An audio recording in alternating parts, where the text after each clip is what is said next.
Hi friends, welcome back. तो अभी हम देखेंगे कोटक बैंक का analysis. Kotak Mahindra bank, it is one of the biggest banks in India.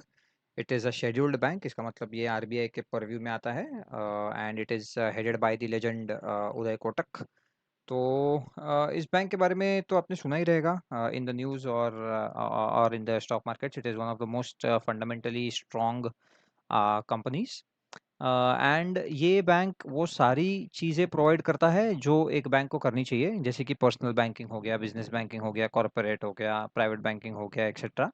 And in personal banking इसमें सारी सर्विसेज है जो एक पर्सनल बैंकिंग के चैनल में होनी चाहिए, जैसे कि savings account, current account, credit card, debit card, सारे टाइप के लोन, जैसे कि personal loan, home loan, car loan, bike loan, आपका business loan, gold loan, education loan, etcetera etcetera, सब कुछ। इन्वेस्टमेंट एंड इंश्योरेंस में भी इनके पास है, म्यूचुअल फंड्स है, स्टॉक ब्रोकिंग ऐप है, डीमैट अकाउंट आप खोल सकते हो इनके साथ। इंश्योरेंस है, इंश्योरेंस में भी आपका हेल्थ इंश्योरेंस है, टर्म इंश्योरेंस है, लाइफ इंश्योरेंस है, कार, टू व्हीलर, बेसिकली आप जो भी सोच सकते हो एक बैंक को करना चाहिए, कोटक महिंद्रा बैंक के पास ये चीज़ें है। अभी हम यही चीज़ उनके एनुअल रिपोर्ट से देख लेते हैं। एक उनकी कौन सी सब्सिडरीज है। एक तो है कोटक महिंद्रा बैंक, जिसमें ये सब आपको चाहिए तो आप पॉज करके आप पढ़ सकते हो। Credit card, debit card, business banking, commercial banking, wholesale banking, फिर आप देख सकते हो यहाँ पे स्टॉक ब्रोकिंग है जो कि कोटक सिक्योरिटीज़ के नाम पे चलता है। एक कोटक चेरी करके इनका ऐप आता है, इफ़ यू सी। तो it is 100% digital investment platform and it is focused on retail investors, जो कि आप इस ऐप से म्यूचुअल फंड्स, स्टॉक्स, ये वो सब खरीद सकते हैं। एंड कोटक सिक्योरिटीज़ में इनका अगर आप जुड़े हुए हैं स्टॉक मार्केट से थोड़ा बहुत, तो आपको पता होगा कि यूजुअली जो ज़ीरोधा जैसे ब्रोकर्स है, वो आपको 20 रुपीज़ पर ऑर्डर लेते हैं एफएनओ में, that is futures and option segment, और डिलीवरी बेस्ड ट्रेडिंग फ्री रहता है। लेकिन इनका इफ़ यू आर अंडर 30, तो इनका पूरा फ्री है, मतलब एफएनओ सेगमेंट भी फ्री है, डिलीवरी भी फ्री है, इंट्राडे भी फ्री है, सब कुछ फ्री है। तो this is one of the good feature that I like. बाकी एक लाइफ इंश्योरेंस है इनका, जनरल इंश्योरेंस भी है, म्यूचुअल फंड भी है। जैसे कि मैंने बोला इन द प्रीवियस सेक्शन कि इनका सब अच्छा खासा बिजनेसेस है। They are present in almost all the verticals that a bank should be present in. तो अभी अपन देखते हैं कि प्रेजेंट तो है हर एक वर्टिकल में, लेकिन पैसा कहाँ से आ रहा है। तो if you see, this is Tijori finance और this is the revenue mix of the Kotak Mahindra bank. So if you see, retail banking से इनको अराउंड 28% ऑफ द रेवेन्यू आ रहा है। बाकी 28% इंश्योरेंस से आ रहा है। अराउंड 22% कॉर्पोरेट और होलसेल बैंकिंग से आ रहा है। 10% आपका ट्रेजरी से आ रहा है। 3% ब्रोकिंग से आ रहा है। और 2.11 अदर्स है, एसेट मैनेजमेंट है 2.04, और वो सब जो बिल पेमेंट्स और ये वो सब करते हैं अपन ऐप पे, उससे थोड़ा बहुत जो भी आता रहेगा। So this is the revenue breakup. So आप मोटा मोटा चार इसको वर्टिकल्स मान सकते हैं: retail banking, insurance, corporate banking और आपका ट्रेजरी। ये मेन इनके चार वर्टिकल्स हैं। तो अभी हम देखते हैं कि स्क्रीनर पे जाके कि ये बैंक कितने का है, मतलब इसका वैल्यूएशंस क्या है। सो अभी फिलहाल मार्केट कैप है 3,08,000 करोड़ के आसपास। इसका वैल्यूएशन है, प्राइस चल रहा है 1547। डिविडेंड यील्ड है 0.1%, यानी कि ये कंपनी कुछ ज़्यादा डिविडेंड देती है नहीं। क्यों? क्योंकि ये as compare to HDFC, ICICI या एसबीआई, ये थोड़ी सी छोटी बैंक है and it needs capital to grow itself. तो ये डिविडेंड देने के बदले वही कैपिटल खुद को यूज़ करती है और उसे ग्रो करती है। तो अगर हम चार्ट पे जाए अभी एंड पी रेशो के चार्ट पे जाए, तो अगर आप देख सकते हैं कि लास्ट 5 साल के 5 साल का चार्ट देखें, तो ये सबसे लोवेस्ट लेवल पे है, विच इज़ 17.6। एंड 10 ईयर्स पे देखें तो भी लोवेस्ट लेवल पे है। नाउ आई नो कि P ratio is not the best parameter to look for in a banking stock. अपने को प्राइस बाय बुक वैल्यू देखना रहता है, but since this is available over here, ये अपन ये देख लेते हैं। एंड इफ यू सी, ये मार्केट इसको इतना वैल्यू नहीं दे रहा है, ये अभी अपन देखते हैं क्यों नहीं दे रहा है। But it has always traded at the premium. H D F C bank से या आईसीआईसीआई बैंक से Kotak Mahindra bank has always traded at a premium. And if you look at the blue bars over here, तो ये आपको दिखाता है EPS. And अगर आप देखें जून 2019 से लेके अब तक, तो ईपीएस ऑलमोस्ट काफ़ी अच्छे रेट से बढ़ा है। बट फिर भी मार्केट इसको इतना मल्टीपल नहीं दे रहा है। अपन देखते हैं क्यों अभी आगे। पीयर्स में अगर देखें तो HDFC बैंक है सबसे the biggest, and then ICICI Axis, and then Kotak Mahindra bank is the fourth bank in the private sector of India. अभी क्वार्टरली रिजल्ट्स आज ही आए हैं इसके, जो कि इधर अपडेट नहीं हुए, अपन देखेंगे नेक्स्ट नेक्स्ट कुछ मिनटों में। बट अभी इसका हिस्टोरिकल परफॉर्मेंस देखें अगर, तो दिसंबर 2020 से लेके दिसंबर 2023 तक, यानी कि ऑलमोस्ट 3 साल के गैप में 8,000 करोड़ से लेके 14,000 करोड़ इनका रेवेन्यू हो गया है। So it is big jump of close to 70% के आसपास का जंप है कुछ, which is a good thing. And profit before tax and sorry net profit भी अगर देख ले तो 2,600 करोड़ से लेके 4,200 करोड़ में हुआ है, which is also a 70% jump, which is not bad at all. तो this bank is performing on all cylinders, एकदम काफ़ी बढ़िया परफॉर्मेंस लगता है मुझे तो। एंड अगर आप देखें EPS 13 से लेके आपका 21 हुआ है। सो क्वार्टर वाइज तो ये काफ़ी क्वार्टर ऑन क्वार्टर हमेशा ये ग्रोथ देते ही रहा है। अभी हम ईयरली इसका देखते हैं।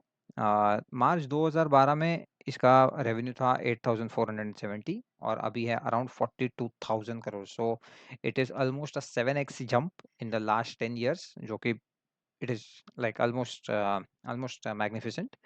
एंड नेट प्रॉफिट में 1,800 करोड़ से लेके 14,000 ऑलमोस्ट 15,000 करोड़ तक का है मार्च 2023 तक, which is also again like some 7 और 8 times jump in the last 10 years, which is phenomenal.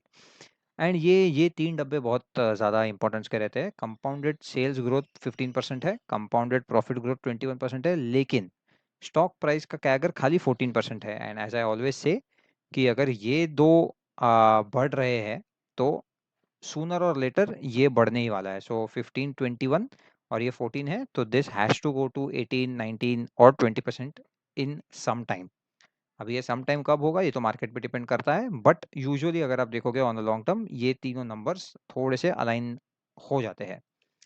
अभी हम इन्वेस्टर्स देखेंगे इसके। तो इन्वेस्टर्स FIIs 42% था, अभी 37% है। सो FIIs आर सेलिंग, पर at the same time DIs जो 14.62% है अभी 23% हो गए। So there is a big jump in the DI holdings from June 2021 से लेके अभी मार्च 2024 तक। एंड पब्लिक अगर देखें आपने, जैसे रिटेलर्स जो है वो 16.6% थे और 13.11% है। सो रिटेलर्स को रिटेलर्स अपना स्टेक कम कर रहे हैं, whereas DIIs are increasing the stake and FIIs are also selling. So this could be one of the reason of the stock underperformance. बाकी तो मुझे नंबर्स में तो कुछ इतना दिखता नहीं है।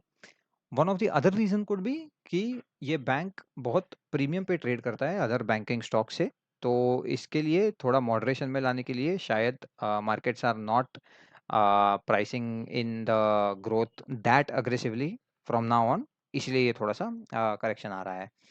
अभी अभी आधे पौने घंटे पहले ही एक कोटक महिंद्रा बैंक का Q4 FY24 का रिजल्ट आया है, एंड ये भी आउट ऑफ द बॉक्स से मुझे लग रहा है काफ़ी स्ट्रॉन्ग रिजल्ट आया है मेरे हिसाब से। पैड ग्रोथ आई है 25% quarter on quarter, 17% year on year, और फुल ईयर का भी देखे तो भी 22% ईयर ऑन ईयर ग्रो हुआ है, which is very good. ROE ROA भी अच्छा खासा ही ग्रोथ हुआ है।